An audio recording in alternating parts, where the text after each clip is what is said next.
혹시 그분이 공주아 씨 첫사랑인가요? 장난기 어린 목소리였다. 공주아 옆에 앉아있던 여자 동료가 눈을 반짝이며 물었다. 가벼운 질문처럼 보였지만 타이밍이 절묘했다. 모두가 알고 있으면서도 아무도 꺼내지 않았던 이야기. 공주아는 젓가락을 들다 말고 멈췄다. 짧은 숨이 먼저 나왔다. 시선이 자연스럽게 양현빈 쪽으로 흘렀다가 다시 잔으로 떨어졌다. 글쎄요. 입꼬리가 부드럽게 올라갔다. 밝고 사랑스러운 미소. 하지만 그 안에는 분명한 계산이 있었다. 저희 이제 정리하시죠. 괜히 손뼉을 치듯 분위기를 정리하며 자리에서 반쯤 일어났다. 어물쩍 넘어가는 능숙함. 먼저 인정하는 사람이 지는 구조라는 걸 그녀는 너무 잘 알고 있었다. 주변에서 웃음이 터졌다. 에이 그게 뭐야? 대답을 해야지. 그때 조용히 잔을 내려놓는 소리가 났다. 양현빈이었다. 그는 천천히 고개를 들었다. 술기운이 오른 듯 보였지만 눈은 또렷했다. 첫사랑은? 잠시 멈춤. 못 잊죠. 공기가 다시 조용해졌다. 그는 누구를 보지 않는 듯 하면서도 분명히 한 사람을 향해 있었다. 공주아는 웃고 있었지만 손끝이 살짝 굳어 있었다. 대상은 명확히 밝히지 않았다. 그래서 더 확신할 수 없었다. 혹시? 아니겠지. 하지만 혹시. 그 애틋함은 분명 존재했지만 아직은 누구도 이름을 붙이지 않는 감정이었다. 저희 이제 정리하시죠. 공주아가 일부러 밝게 손뼉을 쳤다. 분위기를 흩어버리듯. 테이블 위에 흩어진 일회용 컵, 접힌 도시락 용기, 종이 냅킨들이 어수선하게 놓여 있었다.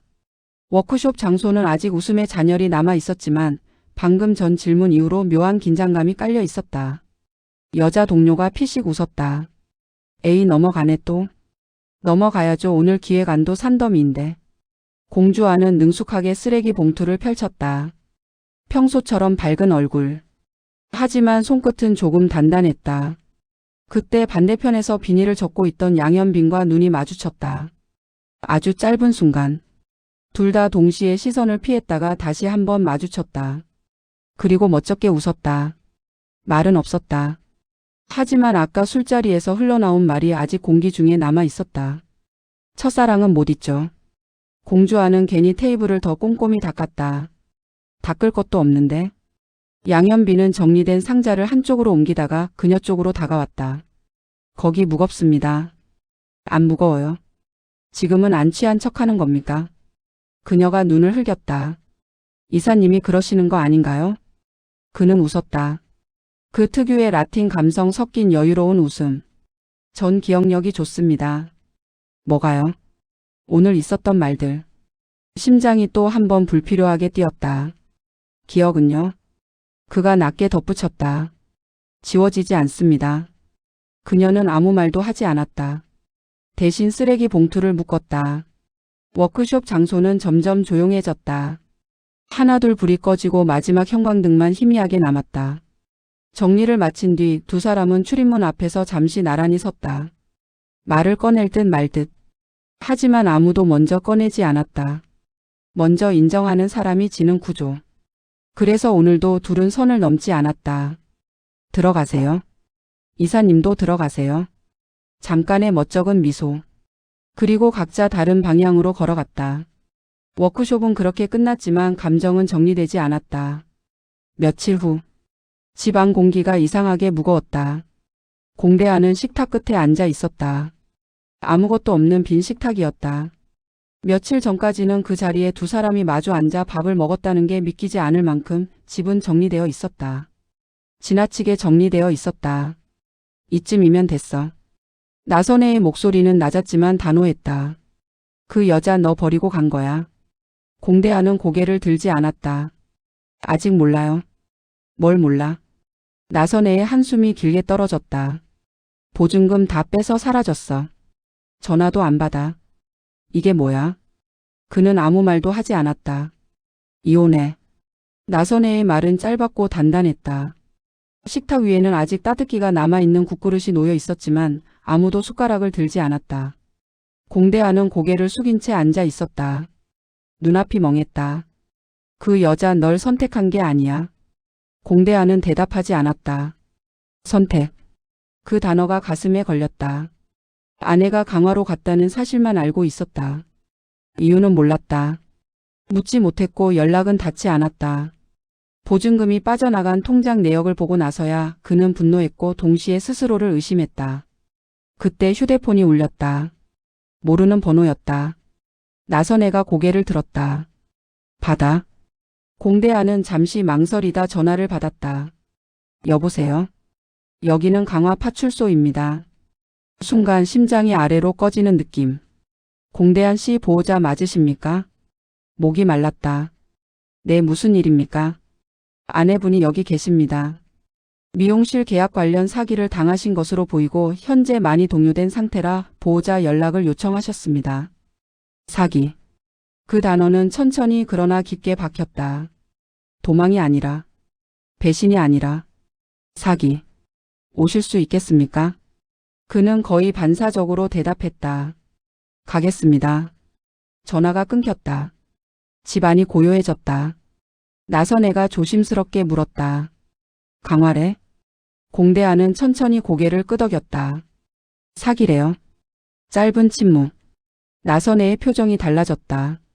그래도 말끝을 삼켰다. 공대하는 이미 재킷을 집어들고 있었다. 다녀올게요. 대안아. 어머니의 목소리가 아주 조금 흔들렸다. 가서 너무 무너지지 마. 그는 대답하지 않았다. 이미 안에서 무너지고 있었으니까. 강화까지는 시간이 걸렸다. 버스 창가에 앉았지만 바깥 풍경은 거의 보이지 않았다. 도시의 회색 건물들이 점점 낮아지고 도로는 길어지고 하늘이 넓어졌다. 그 모든 변화가 그와는 상관없는 일처럼 느껴졌다. 사기. 그럼 그 돈은? 그 보증금은? 자신이 분노했던 이유는 무엇이었나? 남자 있는 거 아니야? 강화면 수상하지. 주변에서 들었던 말들이 뒤늦게 귀를 때렸다. 그도 잠깐은 의심했다. 그게 가장 괴로웠다. 믿었어야 했다. 누구보다 먼저. 남편이니까. 그는 손을 꽉 쥐었다. 아내가 처음 미용실 이야기를 꺼냈던 날이 떠올랐다. 나도 나 이름 걸고 해보고 싶어. 그는 그 말을 가볍게 넘겼다. 지금도 바쁜데 뭘 또 시작해. 그녀는 웃으며 고개를 끄덕였지만 눈빛은 조금 아쉬웠다. 그때 제대로 들어줬다면, 같이 알아봤다면, 사기를 막을 수 있었을까? 버스가 크게 흔들렸다. 그는 고개를 창문에 기댔다. 강화가 가까워질수록 감정이 바뀌었다. 분노는 거의 사라졌다. 대신 두려움이 차올랐다. 얼마나 속았을까? 얼마나 무너졌을까? 혼자서 파출소에 앉아 있었을까? 자신을 부르기까지 얼마나 망설였을까?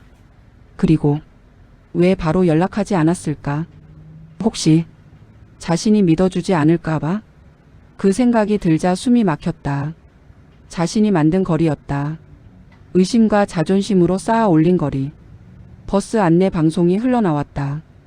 곧 강화터미널에 도착합니다. 그의 심장이 조용히 빨라졌다. 이제 내려야 한다. 내려서 걸어가서 마주해야 한다. 도망이 아니라면, 배신이 아니라면, 남는 건 책임이다. 그리고 선택. 버스 문이 열리기 직전 그는 깊게 숨을 들이마셨다. 이번엔 의심이 아니라 손을 잡아야 한다고 마음속으로 되뇌었다. 강화로 향하는 버스가 터미널에 도착할 즈음 온정시장의 공기는 이미 다른 방향으로 흐르기 시작하고 있었다. 온정시장 상인의 사무실. 회의실 안은 평소보다 조용했다. 공정하는 회장석에 앉아 있었다. 말수가 많지 않지만 존재감은 분명했다. 상인들은 그를 신뢰했고 그 또한 쉽게 물러서는 사람이 아니었다. 이번 주 행사권은 그대로 진행합니다. 짧고 단단한 결정. 그때 부회장 자리에 앉은 양동익이 천천히 손을 들었다. 회장님. 공정하니 시선을 들었다. 말씀하십시오. 양동익은 괜히 조심스러운 표정을 지었다. 요즘 시장 안에서 좋지 않은 이야기가 좀 돌고 있습니다. 회의실이 미묘하게 조용해졌다. 어떤 이야기입니까? 강화 쪽입니다. 짧은 정적. 공정한의 눈이 가늘어졌다. 공대한. 동생의 얼굴이 떠올랐다. 동생 일 말입니까? 양동익은 고개를 끄덕였다. 사기 피해라 들었습니다만 소문이라는 게 참 무섭습니다. 상인 몇 명이 시선을 교환했다. 회장 집안에서 사기 사건이 났다는 식으로 돌고 있습니다. 피해자라는 사실까지는 전달되지 않더군요. 공정한의 표정은 변하지 않았지만 턱선이 단단해졌다. 동생은 피해자입니다. 저도 그렇게 알고 있습니다. 양동익은 부드럽게 웃었다. 다만 시장이라는 곳이 이미지에 민감하지 않습니까? 그 말은 곧 이런 뜻이었다. 당신 가족의 문제 때문에 시장 신뢰가 흔들린다. 공정한은 천천히 서류를 내려놓았다. 가정사입니다. 회장님의 가정사이기도 하지 않습니까? 직접적이었다. 회의실 공기가 서늘해졌다. 양동익은 말을 이었다. 혹시라도 시장이 흔들린다면 책임론이 나올 수 있습니다. 책임이라. 공정한의 목소리가 낮아졌다. 동생이 사기를 당한 게 제 책임이라는 겁니까? 그런 뜻은 아닙니다. 양동익은 손을 저었다. 다만 회장이라는 자리는 도덕성과 안정성을 동시에 요구받는 자리 아닙니까? 노골적이었다. 물러나라는 말이었다. 공정한은 잠시 아무 말 없이 양동익을 바라봤다. 형으로서의 감정이 먼저 올라왔다. 동생이 얼마나 속상해할지, 얼마나 무너져 있을지. 하지만 회장으로서의 자존심이 그 감정을 눌렀다. 부회장님. 그의 목소리는 차분했지만 단단했다. 제 동생은 범죄자가 아닙니다. 짧은 정적.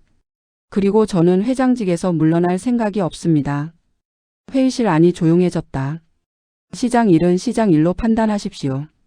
양동익의 눈이 잠시 굳었다가 다시 웃음으로 돌아왔다. 알겠습니다. 저는 시장이 안정되길 바랄 뿐입니다. 거짓말이었다. 공정한은 알고 있었다. 이건 시작이다. 동생의 불행을 카드로 쓰는 싸움. 그리고 그 중심에 자신이 서 있다는 것. 그날 오후 워크숍을 마치고 복귀한 태양그룹 사무실. 공주아는 출입 게이트를 통과하면서 괜히 심호흡을 했다. 어제의 공기가 아직 남아 있었다. 기억은 지워지지 않습니다. 엘리베이터 문이 열렸다. 안에 서 있던 사람과 눈이 마주쳤다. 양현빈. 순간 둘 다 동시에 멈췄다. 이사님. 공주아가 먼저 인사했다. 그는 고개를 끄덕였다. 공 디자이너. 너무 공식적이었다. 어제는 현빈 씨였는데 지금은 이사님.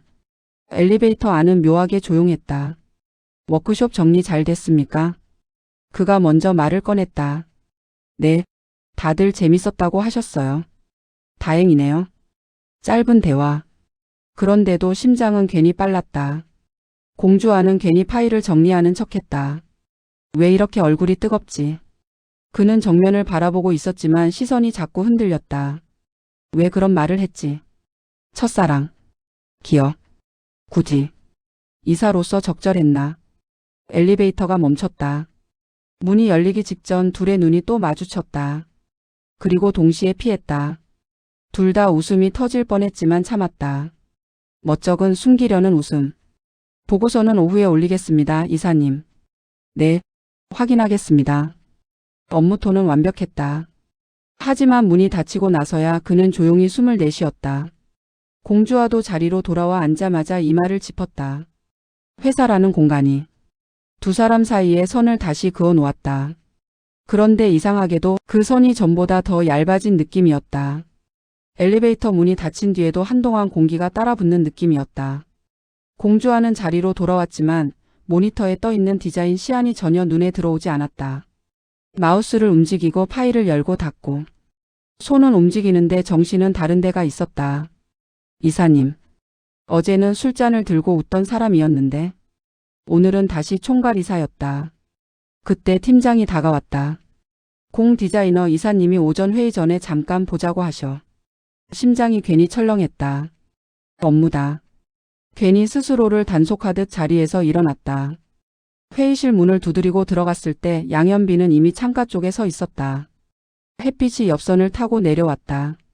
평소와 다를 것 없는 모습. 앉으세요. 공식적인 어조였다. 공주아는 조용히 자리에 앉았다. 워크숍 정리 내용 확인했습니다. 방향 좋습니다. 감사합니다, 이사님. 업무 보고는 차분하게 이어졌다. 수정할 부분 추가 보완 다음 일정.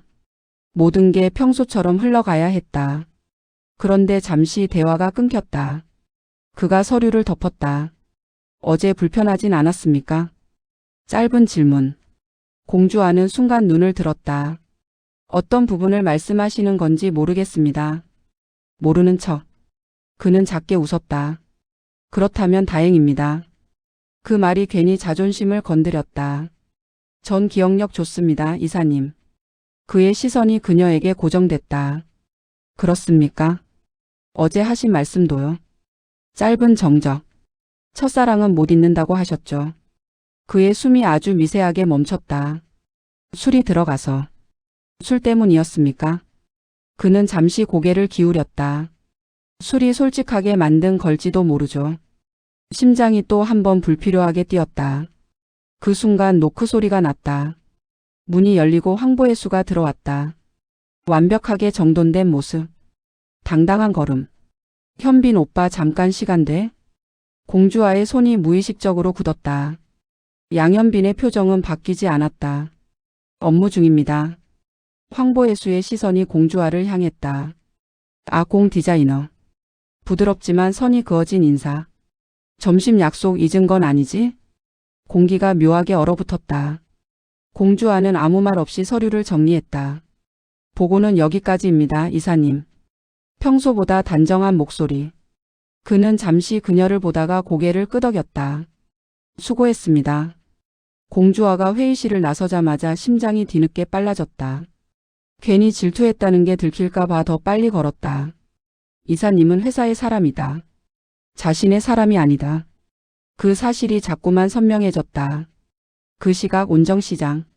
양동익은 일부 상인들과 따로 이야기를 나누고 있었다. 회장님 동생 일 들으셨죠? 사기 피해라던데. 그렇다 해도 시장 이미지에는 좋지 않지 않습니까? 말은 조심스러웠지만 방향은 분명했다. 동생 공대안의 일이 형 공정안의 자리를 흔들 카드가 되고 있었다. 공정안은 사무실 안에서 그 이야기를 들었다. 턱이 단단히 굳었다. 동생이 사기를 당했다. 그것만으로도 속이 쓰렸는데 그 일이 이렇게 쓰이고 있었다. 형으로서의 감정이 먼저 올라왔다. 강화까지 갔을 동생. 얼마나 무너져 있을지. 하지만 동시에 회장으로서의 계산이 뒤따랐다. 이걸 이용하려는 사람은 분명 있다. 그리고 그 사람은 지금 웃고 있을 것이다. 공정하는 창밖을 바라봤다. 가족은 지켜야 한다. 자리도 지켜야 한다. 두 개를 동시에 지키는 일은 생각보다 어렵다는 걸 그는 이제 체감하고 있었다. 강화 쪽 파출소 간판이 점점 가까워졌다. 공대안의 발걸음은 느려졌다. 사기. 그녀가 혼자서 그 일을 겪었을 시간을 떠올렸다. 왜 말하지 않았을까? 혹시 자신이 믿어주지 않을까봐. 그 생각이 가장 아팠다. 문 앞에 서자 손이 쉽게 올라가지 않았다.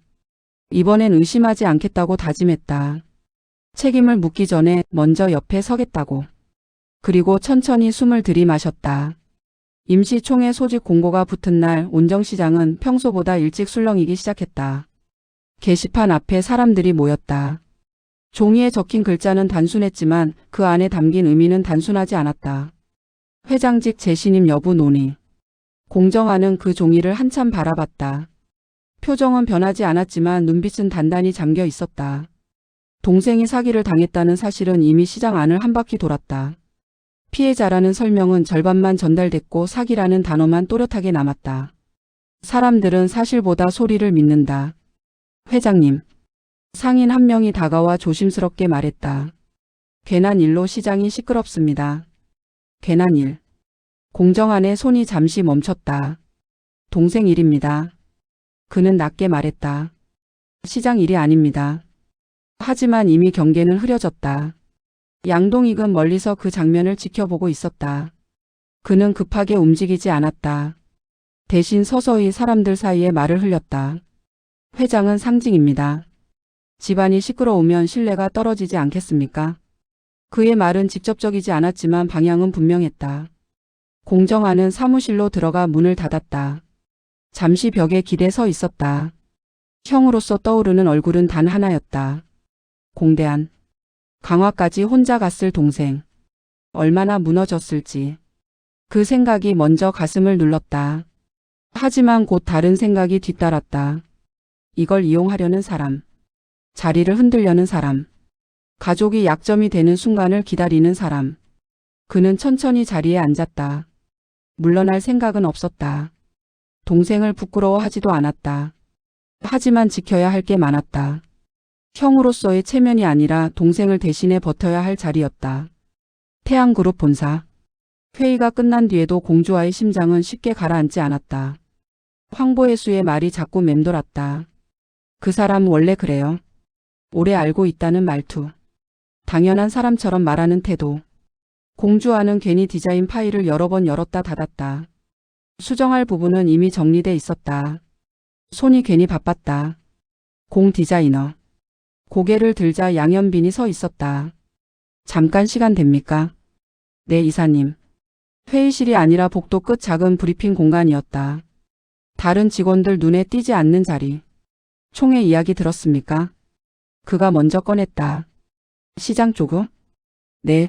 공주와는 고개를 끄덕였다. 아버지 자리 문제라면서요. 그의 시선이 잠시 깊어졌다. 쉽지 않을 겁니다. 그렇겠죠. 짧은 대화였지만 묘하게 무거웠다. 공주와는 조심스럽게 물었다. 이사님은 그런 상황에서 어떻게 하시겠습니까? 어떤 상황? 가족 일 때문에 자리를 내려놓으라는 말을 들으면요. 그는 잠시 생각했다. 제가 잘못한 게 아니라면 안 내려옵니다. 단호했다. 가족이 약점이 되게 두진 않습니다. 그 말이 이상하게 위로처럼 들렸다. 공주와는 고개를 숙였다. 저도요. 그녀의 말에는 단단함이 섞여 있었다. 그는 잠시 그녀를 바라봤다. 공 디자이너. 네, 어제 말. 또 그 이야기였다. 후회하지 않습니다. 심장이 또 한 번 불필요하게 빨라졌다. 그게 업무에 영향을 줄까봐 걱정하신 거면. 그건 아닙니다. 그의 목소리는 낮고 차분했다. 업무는 업무고 감정은 감정입니다. 경계는 그어져 있었다. 하지만 완전히 다친 건 아니었다. 그때 멀리서 황보혜수의 웃음소리가 들렸다. 밝고 또렷한 음색. 공주와의 눈이 잠시 흔들렸다. 그는 그 시선을 읽었다. 걱정할 필요 없습니다. 제가 왜 걱정합니까? 빠른 부정. 그는 웃지 않았다. 걱정하는 얼굴입니다. 말이 길어지기 전에 누군가 지나갔다. 두 사람은 자연스럽게 거리를 벌렸다. 회사 안에서는 늘 조심해야 했다. 온정시장 임시총회 당일. 사람들이 하나둘 모였다. 공정하는 연단 앞에 섰다. 표정은 고요했지만 안은 거칠게 요동치고 있었다. 동생 일로 시장이 시끄럽다는 걸 압니다. 직접 꺼냈다. 사람들이 조용해졌다. 제 동생은 피해자입니다. 잠시 멈춤. 그리고 저는 회장입니다. 시선이 단단해졌다. 가족의 불행이 제 자격을 판단하는 기준이 된다면 그 판단은 잘못된 겁니다. 양동익은 뒤쪽에서 조용히 서 있었다. 표정은 읽히지 않았다. 저는 물러날 생각이 없습니다. 공정한의 목소리는 흔들리지 않았다. 동생도 지키고 자리도 지킬 겁니다. 회의장은 잠시 정적에 잠겼다. 누군가는 박수를 쳤고 누군가는 팔짱을 낀 채 지켜봤다. 싸움은 이제 공개적인 형태가 되었다. 그날 밤 공주와는 혼자 디자인 스튜디오에 남아 있었다. 불을 절반만 켜둔 채 스케치를 이어갔다. 선이 자꾸 흔들렸다. 아버지의 얼굴이 떠오르고 이사님의 말이 겹쳤다. 가족이 약점이 되게 두진 않습니다. 그 말이 머릿속을 맴돌았다. 그녀는 연필을 내려놓았다. 이 감정이 어디로 향하는지 알고 있었다. 하지만 아직은 먼저 말할 수 없었다. 먼저 인정하는 사람이 지는 구조. 그 구조 속에서 사랑은 더 깊어지고 있었다. 그리고 동시에 두 집안의 균열도 함께 자라고 있었다.